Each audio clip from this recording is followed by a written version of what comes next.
Hello friends. आज हम लोग क्लास 10th का गोधूली बाग 2 से कुछ ऑब्जेक्टिव क्वेश्चन हल करने वाले हैं। चैप्टर नंबर 9 अवनियों के लेखक कौन है? वाजपेयी। क्लियर है? अब देखते हैं जरा क्वेश्चन नंबर 1 में अवनियों या ला शत्रुज क्या था? अवनियों या ला शत्रुज क्या था? देखते हैं जरा इसका आंसर क्या होगा। ईसाई का मठ था। ईसाई का क्या था? मठ था। ठीक है, इसका आंसर डी नंबर होगा। क्लियर है? आगे देखिए, लेखक कितने वर्ष पहले अवनियों गए थे? दूसरा क्वेश्चन नंबर, लेखक कितने वर्ष पहले अवनियों गए थे? इसका आंसर क्या होगा? 10 वर्ष। क्लियर है? इसका आंसर क्या होगा? 10 वर्ष। अवनियों कहाँ स्थित है? अवनियों कहाँ स्थित है? इसका आंसर होगा फ्रांस।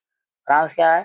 फ्रांस एक देश है जिसकी राजधानी पेरिस होता है। ठीक है, ये यूरोप महाद्वीप का एक देश है, हिस्सा है। क्लियर है? इसकी आंसर क्या होगा इसका? ये नंबर। आगे देखते हैं, अंद्रे अंद्रे ब्रेता, रेने शा और पाल एलुआर ने अवनियों में रहकर, ये सब देखिए व्यक्तियों का नाम है। ठीक है, ये लोग अवनियों में रहकर संयुक्त रूप से लगभग कितनी कविताओं की रचना की थी? ठीक है, लगभग कितनी कविताओं की रचना की थी? इसका आंसर होगा 30। क्लियर है? देखिए, अवनियों जो था एक तरह से ईसाई का मठ था। वहां सभी लोग को निमंत्रण दिया जाता था। उसी प्रकार अशोक वाजपेयी को भी निमंत्रण मिला था। एक बार और मिला था लेकिन वे जा नहीं सके थे। दूसरी बार मिला तो वे गए थे वहां। ठीक है, आगे देखते हैं, अवनियों में 19 दिनों के प्रवास के दौरान लेखक ने कितने गद्य की रचना की? मतलब कि अशोक वाजपेयी वहां 19 दिन रहे थे। कितने गद्य की रचना की? 27 गो। क्लियर है? आगे देखिए, बिलनवा और अवनियों के बीच में कौन सी नदी है? बिलनव और अवनियों के बीच कौन सी नदी है? इसका आंसर है रोन नदी। क्लियर है? आगे देखते हैं, पिकासो की विख्यात कृति का नाम क्या है? इसका आंसर होगा La Mademoiselle de Avignon. Clear है? The Mademoiselle de Avignon. आगे देखते हैं, क्वेश्चन नंबर 8, लेखक अवनियों क्या साथ लेकर गए थे? लेखक जो थे अवनियों क्या साथ लेकर गए थे? मुख्य रूप से 3 चीज ले गए थे। पुस्तक था, टाइपराइटर था और टेप्स था। इसका आंसर बी होगा। क्लियर है? आगे देखिए, अवनियों नहीं सॉरी अशोक वाजपेयी का जन्म कब हुआ था? अशोक वाजपेयी का जन्म कब हुआ था? इसका आंसर क्या होगा? 16 जनवरी 1941 ईस्वी। आगे देखते हैं, बिलनव क्या है? बिलनव क्या है? एक छोटा सा गांव था। क्लियर है? अवनियों किस नदी पर स्थित है? अवनियों जो है किस नदी पर स्थित है? रोन नदी। अभी बताए ऊपर। क्लियर है? आगे देखते हैं, प्रत्येक वर्ष अवनियों में कैसा समारोह आयोजित होता है? प्रत्येक वर्ष अवनियों में कैसा समारोह आयोजित होता है? इसका आंसर होगा रंग समारोह। इसका आंसर क्या होगा? रंग समारोह। कविता नहीं है, लीजिए इनमें से कौन कविता नहीं? आप बताइए, हमारी नींद कविता है, स्वदेशी कविता है, भारत माता कविता है। देखिए, एक कविताओं को भी ऑब्जेक्टिव क्वेश्चन हल करेंगे। अब ये समाप्त हो जाएंगे आज। अगले वीडियो में जो आएगा कविता का ही ऑब्जेक्टिव क्वेश्चन आएगा। क्लियर है? तो कहाँ थे हम लोग? हम लोग थे प्रत्येक नहीं सॉरी कविता नहीं है निम्नलिखित में कौन सा? इसका कौन होगा आंसर? अवनियों। क्लियर है? अवनियों फ्रांस का एक प्रमुख रहा है। क्या रहा है? अवनियों फ्रांस का एक कला केंद्र रहा है। क्लियर है? इसका आंसर क्या होगा? कला केंद्र। आगे देखते हैं, ला मादा मोजिल द अवनियों किसकी कृति है? किसकी कृति रहेगा? इसका आंसर होगा पिकासो की। ठीक है, इसका आंसर क्या होगा? पिकासो। ला शत्रुज का धार्मिक उपयोग कब से कब तक होता रहा? ला शत्रुज का धार्मिक उपयोग कब से कब तक होता रहा? इसका आंसर क्या होगा? इसका आंसर होगा 14वीं सदी से फ्रेंच क्रांति तक। 14वीं सदी से फ्रेंच क्रांति तक। क्लियर है? आगे देखते हैं, पीटर बुक की कौन सी विवादास्पद रचना की प्रस्तुति अवनियों में किया जाने वाला था? पीटर ब्रुक की कौन सी विवादास्पद रचना की प्रस्तुति अवनियों में किया जाने वाला था? इसका आंसर क्या होगा? महाभारत। क्लियर है? अवनियों पाठ रचित है। अवनियों किसके द्वारा पाठ रचित है? अभी ही बताएं उस पर ऊपर में, अशोक वाजपेयी के द्वारा। क्लियर है? अशोक वाजपेयी की माता का क्या नाम था? निर्मला देवी। अशोक वाजपेयी की माता का क्या नाम था? निर्मला देवी। क्लियर है? आगे चलते हैं, आगे चलते हैं। देखिए, आपका एक चैप्टर समाप्त हो चुका है। अगला चैप्टर 10th चैप्टर है, 10वां चैप्टर है, जिसके जो चैप्टर का नाम है मछली है। इसके लेखक कौन है? विनोद कुमार शुक्ला जी। क्लियर है? विनोद कुमार शुक्ल जी। किसी को दिक्कत है यहाँ? नहीं, आगे चलते हैं। देखिए, मछली छीनने की कोशिश कौन कर रहा था? मछली छीनने की कोशिश कौन कर रहा था? इसका आंसर क्या होगा? गलती इसमें दिया हुआ है। होना चाहिए भग्गू। क्या होना चाहिए? मग्गू नहीं दिया, भग्गू होगा। क्या होगा? भग्गू, सुधार लीजिएगा, भग्गू। भ ध ग भग्गू, भग्गू। क्लियर है? इसका आंसर क्या होगा? भग्गू। मछली लेकर कौन भाग गया था? मछली लेकर कौन भागा था? संतु। मछली लेकर कौन भागा था? संतु लेकर भागा था। मछली शीर्षक कहानी में दीदी के प्रेमी का क्या नाम था? दीदी के प्रेमी का क्या नाम था? इसका आंसर सी तो नहीं होना चाहिए। देखिए, ये कंफ्यूजन क्वेश्चन आपका है। ऐसे कहीं कहीं देता है नरेन देता है, कहीं सी भग ये भग्गू देता है, इसमें भग्गू दिया हुआ है। दीदी का प्रेमी तो वो नौकर था, वो मछली काट रहा था। ठीक है, इसका आंसर होना चाहिए। देखिए, किताबें भी नहीं दिया हुआ है नरेन के बारे में, लेकिन बहुत सारे ऑब्जेक्टिव मिलते हैं नरेन है, लेकिन एक कंफ्यूजन का क्वेश्चन है, जरा ध्यान दीजिएगा आप लोग। मछली के लिए मसाला कौन पीस रही थी? मछली के लिए मसाला कौन पीस रही थी? उसकी माँ कुछ पीस रही थी। क्लियर है? संतु अचानक क्या लेकर भागा? मछली लेकर भागा। क्लियर है?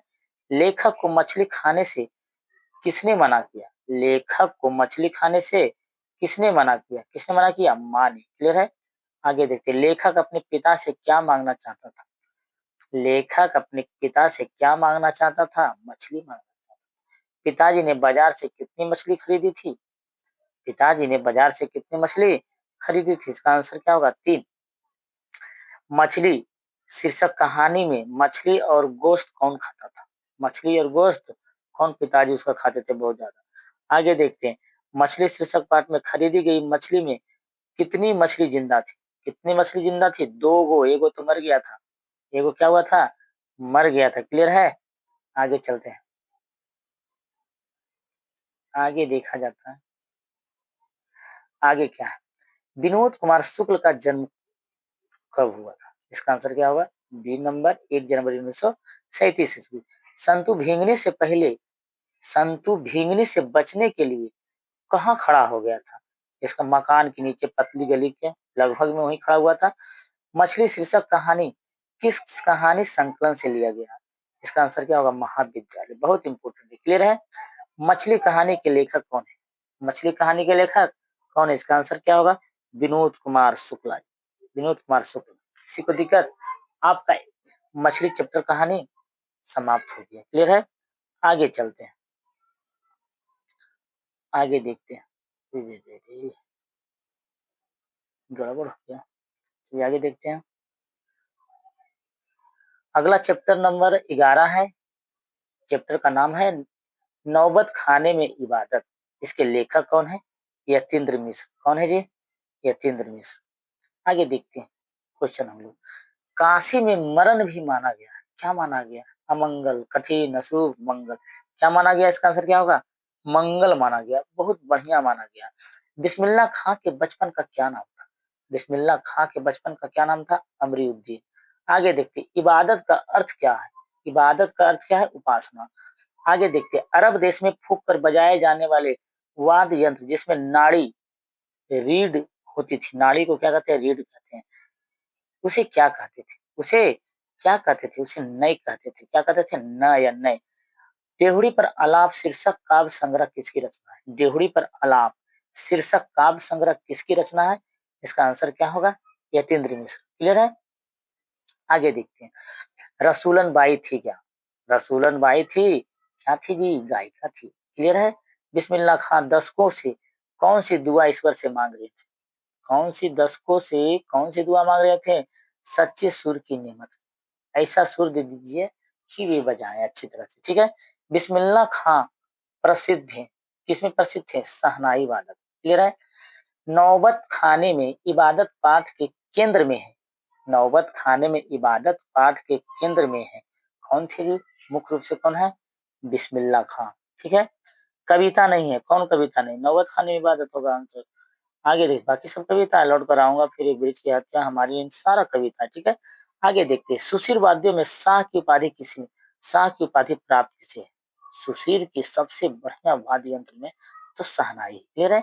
आगे देखते हैं।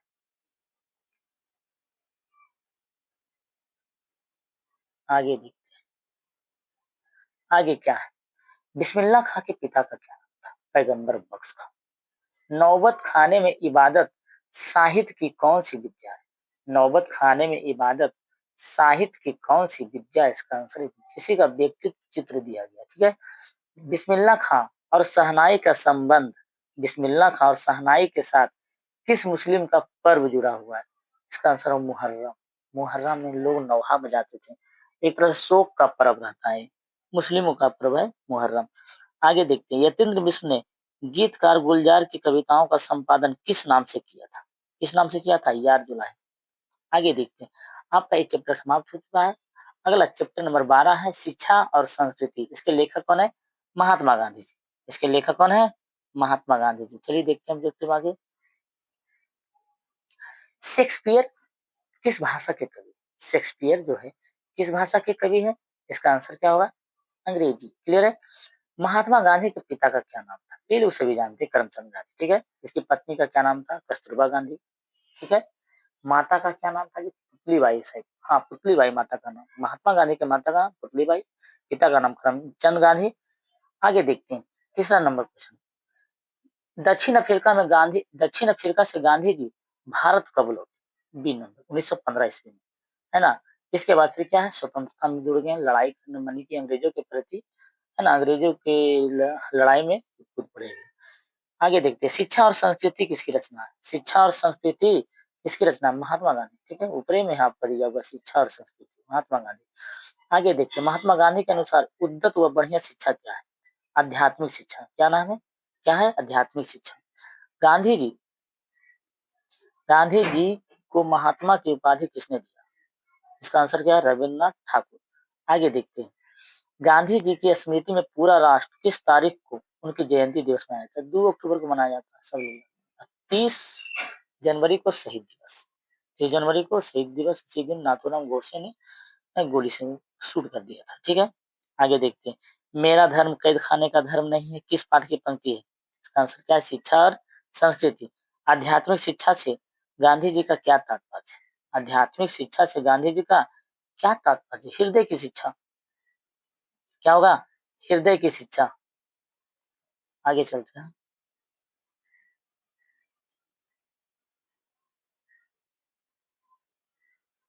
आगे ज्यादा क्वेश्चन नहीं है, 2-3 क्वेश्चन और है।